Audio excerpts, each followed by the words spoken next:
हरे कृष्णा, राधे राधे। स्वागत है आप सभी का गोविंद भजन चैनल पर कार्तिक मास महात्म्य के अध्याय। इसमें कुल 35 अध्याय है, जिसमें से रोज एक अध्याय की कथा आप सुनेंगे। मैं सिमरू माता शारदा, बैठे जिव्या आए, कार्तिक मास की कथा सुने सब जन हर्षाए। आज हम सुनेंगे कार्तिक मास महात्म्य का 15वां अध्याय। नारद जी बोले, शिवजी के गण वीरभद्र को गिरा देखकर भय से चिल्लाते हुए शिवजी के पास गए। कोलाहल सुनकर शिवजी बैल पर चढ़कर हंसते हुए संग्राम में आए। उनको आते देखकर उनके गण सिंह सी गर्जना करते हुए दैत्यों को बाणों की वर्षा करके मारने लगे। महादेव जी को देखकर दैत्य ऐसे भाग गए जैसे कार्तिक वृत्ति को देखकर पाप भाग जाते हैं। जलंधर अपने दैत्य को भागते देख बाणों को छोड़ता हुआ महादेव जी के ऊपर दौड़ा। शुंभ निशुंभ अवमुख कानेमी मलाहक खंग रोमा प्रचंड घमसर इत्यादि उनके साथ थे। शिवजी ने अपनी सेना को बाणों से ढका देखकर दैत्यों के बाणों को काटकर अपने प्रचंड बाणों से उन्हें व्याकुल कर दिया और अनेक दैत्य पृथ्वी पर गिरा दिए। उन्होंने खट बाण से मलाहक दैत्य के सिर के 2 टुकड़े कर दिए। घमसर दैत्य को फांसे से बांधकर भूमि पर गिराया। कुछ दैत्य बैल के सींग से मारे गए। शेष असुर ऐसे भागे जैसे सिंह पीड़ित हाथी भागता है। फिर क्रोधायुक्त जलंधर वज्र के समान शब्दों से युद्ध में शिवजी से बोला, हे जटाधर, अब तुम मेरे साथ युद्ध करो। नारद जी बोले, यह कहकर जलंधर ने महादेव जी पर पहले एक साथ 70 बाण से फिर अपनी गदा का प्रहार किया। महादेव जी ने हंसकर अपने बाणों से उसके बाणों को काटकर उसकी गदा के टुकड़े टुकड़े कर दिए। फिर क्रोध करके फरसे से षडगरोमा का शीर तथा ध्वजा छत्र काट दिए। वह आयुधहीन होकर जब मुष्टि प्रहार करने को बढ़ा तो शिवजी ने बाण मारकर उसको एक कोस हटा दिया। जलंधर ने शिवजी को अधिक बली समझकर उनको मोहित करने वाली गंधर्वी माया रची। फिर क्या था, गंधर्व अप्सराएं गाने और नाचने लगे और मृदंग बजाने लगे। उस आश्चर्य को देखकर महादेव जी नींद से मोहित हो हाथ से गिरते हुए अस्त्रों को भी भूल गए। जब जलंधर ने शुंभ निशुंभ को छोड़ 10 भुज 5 मुख 3 नेत्र और जटाओं को धारण करके शिव रूप बना बैल पर बैठ गया। पार्वती जी रुद्र को आया जानकर सखियों के बीच से उठकर दर्शन के लिए आई। तब उसने सुंदर पार्वती को देखकर वीर्य छोड़ दिया और जड़ हो गया। तब गौरी दैत्य को जानकर शीघ्र ही वहां से अंतर्ध्यान हो उत्तर दिशा में मानसरोवर चली गई। बिजली की चमक की तरह पार्वती को वहां से गई देखकर जलंधर युद्ध में शिवजी के पास गया। पार्वती ने उसी समय विष्णु का स्मरण किया। सोई विष्णु ने पास आकर उन्हें दर्शन दिया। पार्वती बोली, हे विष्णु, जलंधर दैत्य का किया दुर्मति का कर्म क्या आपको नहीं मालूम है?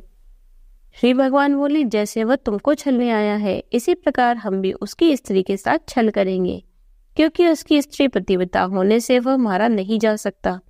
नारद जी बोले, विष्णु भगवान यह कहकर जलंधर के नगर को गए और रुद्र गंधर्व समेत युद्ध में स्थित रहे। दैत्य की माया हटने पर शिव जी को बोध हुआ। महादेव जी ने क्रोधायुक्त हो जलंधर पर चढ़ाई करी। तब उस दैत्य ने भी शिव जी को बाणों की वर्षा से ढक दिया। यहाँ कार्तिक मास महात्म्य का 15वां अध्याय समाप्त होता है। अब हम सुनेंगे 16वां अध्याय। नारद जी बोले, विष्णु ने जलंधर के नगर में जाकर वृंदा के पतिव्रत्य को भंग करने का विचार किया। विष्णु की माया से वृंदा ने स्वप्न में अपने स्वामी जलंधर को भैंसे पर चढ़े तेल लगाए, नंगे शरीर, काले पुष्पों के आभूषण पहने हुए राक्षसों के साथ सिर मुंडाए अंधकार के बीच दक्षिण दिशा को जाते हुए देखा। अपने सहित नगर को सागर में डूबा देखकर उसकी निद्रा उचट गई और वह अपने स्वप्न को सोचने लगी। निकलते सूर्य को छेदों से युक्त असो कांतिहीन देखा तो अनिष्ट जानकर वो डरकर विलाप करने लगी। गोपुर अटाअटारी में कहीं भी उसको सुख नहीं मिला। फिर 2 सखियों के साथ बाग में आई। डरी हुई भ्रमण करते हुए वन में गई, पर सुख को प्राप्त नहीं हुई। फिर वन में घूमती हुई वृंदा ने सिंह के समान मुख, चमकती हुई दाढ़ी और वह नेत्र वाले भयंकर 2 राक्षसों को देखा। जब वो डरकर भागने लगी तब वहां पर शिष्य समेत एक तपस्वी को देखा। वे राक्षसों के भय से अपने हाथ मुनि के गले में डालकर बोली, मैं आपकी शरण में हूँ, मेरी रक्षा करो। मुनि ने राक्षसों को भगा दिया। मुनि की हुंकार से भगे हुए राक्षसों को देखकर वृंदा प्रणाम कर बोली, हे कृपानिधे, आपने मेरी रक्षा की है। मैं एक प्रार्थना करती हूँ। मेरे स्वामी जलंधर रुद्र के साथ युद्ध करने गए हैं, वे कैसे हैं? मुनि वृंदा के वाक्य सुनकर ऊपर को देखने लगे। इतने में ही 2 बंदर आए और मुनि को प्रणाम करके आगे खड़े हो गए। मुनि की भ्रुकुटी का इशारा पाकर वे आकाश में चले गए। जलंधर का सिर धड़ बंदरों के हाथ में देखकर पति विनाश से दुखी वृंदा मूर्छित हो गई। तब मुनि ने अपने कमंडल का जल छिड़ककर उसकी मूर्छा दूर की। वह अपना मस्तक पति के मस्तक पर रखकर रोने लगी। प्यारे, अपने मधुर वचनों से आप मुझको आनंद देते थे, तो आज क्यों नहीं बोलते? विष्णु समेत देवता, गंधर्व तथा त्रिलोकी को जीतने वाले आपको आज कैसे मार दिया गया? नारद जी बोले। वृंदा उस समय रोकर बोली, हे कृपानिधे, आप मेरे पति को जीवित कर दो, आप समर्थ हैं।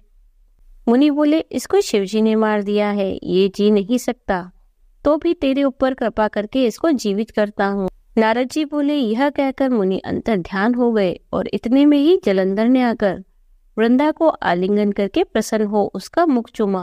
वृंदा भी अपने पति को पाकर प्रसन्न हो गई। उस वन के बीच वृंदा अपने पति के संग में बहुत दिन तक रमण करती रही।